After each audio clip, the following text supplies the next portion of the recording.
We are slipping through the cosmos at the impossible speed of 326.16 million light-years per second. And what may seem like stars flying by are actually entire galaxies. And our destination is here, the edge of the cosmos. We have just burst beyond its frontier, and now all those galaxies, all its time and events and history and future, are all fading into the redshifted distance at the very edge of sight. But it might be better to think of the frontier we have just passed not so much as the edge of the cosmos, but rather the edge of the cosmos that we can know, which is a bit over 46 billion light-years away. Because beyond that distance, space is currently expanding so fast that it outpaces the speed of light.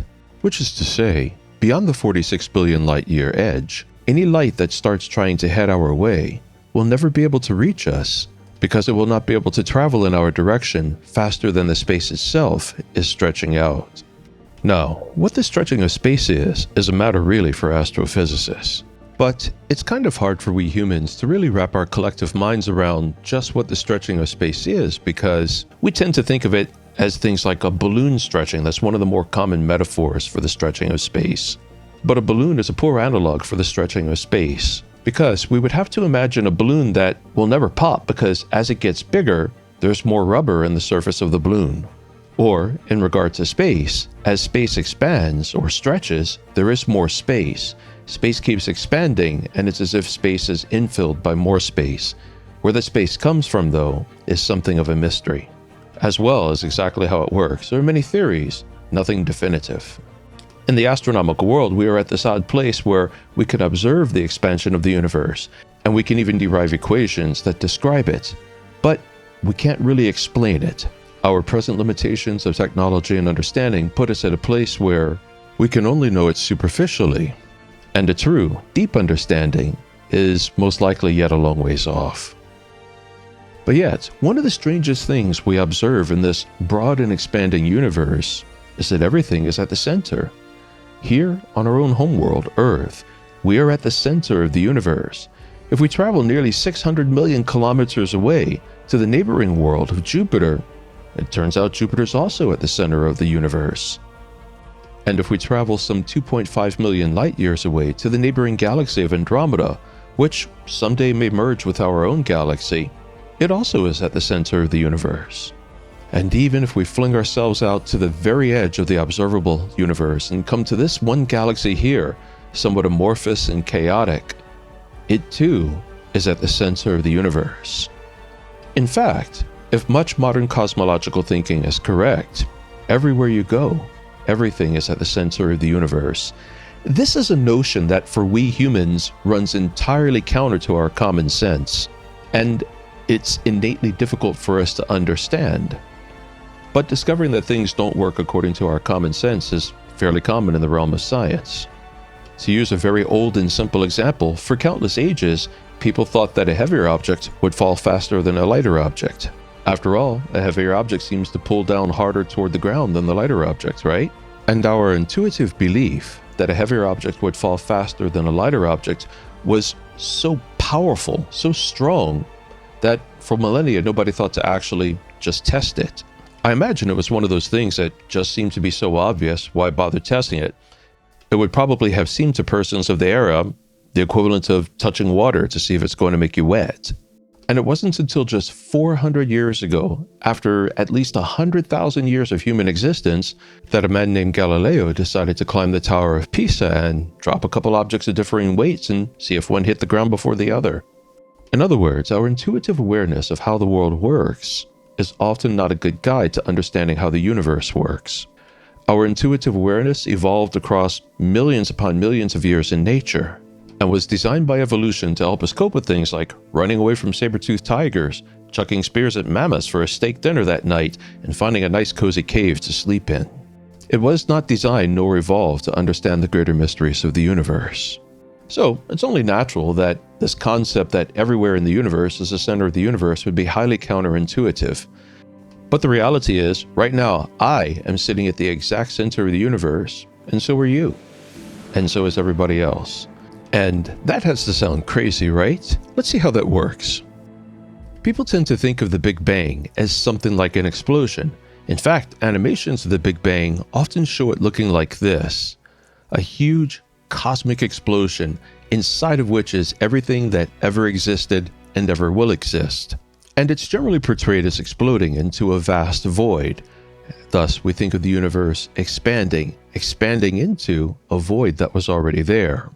I remember in school being shown animations just like this, and I remember my science teacher, who was a great science teacher, but nonetheless, taking a balloon and drawing some little spirals on it, which were supposed to be galaxies, and then blowing up the balloon, ostensibly portraying how the universe was expanding over time. Unfortunately, these simple illustrations are terribly, terribly wrong.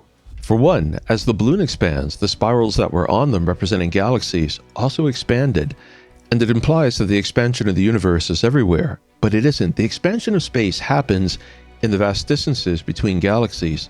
Around galaxies, which are major concentrations of matter, space is actually pulled inward. It's not expanding so much as it's pinched inward into the gravitational wells of the galaxies.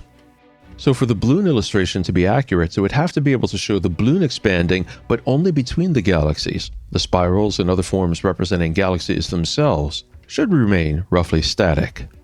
As space expands, it is filled with more space. That leads to the natural question, where does that space come from? Scientists don't exactly know. Maybe whatever the substance of space is subdivides and spreads out, or maybe the space is infilled with more space. But for our purposes, what matters here is that in the space between the galaxies, space expands equally in all directions, so that no matter where you are in the universe, it looks like the galaxies surrounding you are pushing further and further away. This is how I visualize it. Here is a field that represents space-time. There is nothing beyond the field because everything real is encapsulated within space-time. The field is expanding because more space-time fills it, and the field is expanding because more space-time pours into it, but the galaxy itself does not expand. And if you see the field expanding from this point, for you it's the center. If we go 1,000,000 light years over to here, and you see the field expanding from this point, for that observer it's the center. And if we travel 10 million light years to here and find another observer at this point, from that observer's perspective, space is moving away in every direction. So for that observer, there's the center of the universe. Space expands in every direction. So from any point in the universe, wherever you are, if you look out into the vastness of intergalactic space and observe other galaxies, those galaxies will appear to be moving away. From our perspective here in the Milky Way galaxy, every other galaxy appears to be moving away from us. And so we can truly say that we are at the center of the universe. We're an observer looking at us from what we think of as the far side of the universe, 46 billion light years away. To that being, everything would appear to be moving away from it in the same way, and that being would get the same impression that it is also the center of the universe. We both would be correct. For us each, we are at the center of the universe, because everywhere in the universe is the center of the universe. It's a wondrous and mind-boggling concept, isn't it? Now, the problem with such theories as these is, if we have learned anything in the last, say, 25 years due to developments and observations from the incredible tools that we now have at our disposal, such as the Hubble telescope and even more so the JWST, and the recent development of observatories capable of observing gravity waves and such, if these new developments have taught us anything, it's that we perhaps don't know as much as we think we did. I remember about 20 years ago, somebody had published a book about how scientists pretty much knew everything now and all the great discoveries were behind us. And yet, in the news all the time, we see that the JWST, for example, has discovered something new that forces cosmologists to rewrite their understanding of the nature of the universe. For my part, I think we are just at the beginning of the discovery of the nature of reality. And that, to me, is truly exciting. And among the many things it implies is that what I'm telling you right now about everything's at the center of the universe, this could be exactly correct or it could be entirely wrong. And it could be wrong in a way that, at this point, nobody has ever even thought of yet. In any direction that you look, the edge of the observable universe, the edge that we can see, is about 46.5 billion light years away. We simply can't see what's beyond that because at that point, space is expanding so fast, it's expanding faster than light. Space can't expand faster than light can move, meaning that the information beyond that point can never reach us. For all we know, that may well be the edge of the universe. Or for that matter, the universe might extend considerably from there. The universe might be infinite.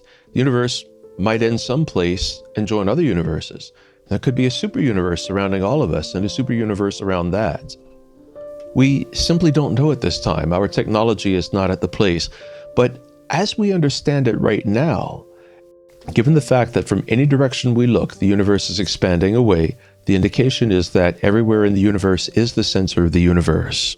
Because in all directions that we look, the universe is homogeneous. You see roughly the same concentrations of matter and energy. And the universe is isotropic, which is to say, it doesn't matter what direction we look, we see roughly the same thing. We see different objects, but the overall concentrations of matter and energy, the averages, are pretty much the same in every direction. And so, to the best of the understanding of cosmology at this time, right now, as counterintuitive as it is to say, everything in the universe is at the center. And this makes perfect sense if one can wrap one's mind around the reality that the universe is not expanding into anything, it is reality itself expanding. Wonderfully mind-boggling, isn't it? But that is the nature of our cosmos. It is an enigmatic yet fascinating place. And while scientists may endeavor to decipher its secrets, the universe remains both mysterious and enchanting. Thank you for watching. If you have any thoughts or observations, please leave them in the comment section below. And if you're an astronomer or an astrophotographer like me, then you know what's coming next. Get out there and shoot the sky.